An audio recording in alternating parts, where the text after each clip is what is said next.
Tajiri hanonaka mbali na akili ya juu. Maskini hanonaka hapa na akili ya umaskini. Somo letu linasema hivi: kuya mchungaji ni kuwa mtu mtakatifu wa neno la Bwana. Kuya mchungaji ni kuya mtu mtakatifu wa neno la Bwana. Neno la Bwana inaitwa ni mtawala. Haliumba mbingu na dunia, hakaomba tena mtu, hakaleta tena uhai na Roho Mtakatifu. Kuwa mtakatifu sana.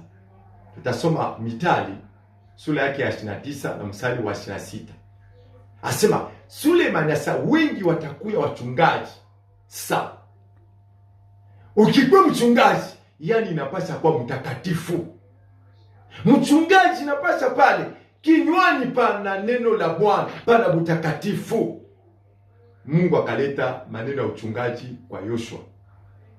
Pakinywa pakwe patakatifu. Ushende kushoto wala kulia, ukwe mtakatifu.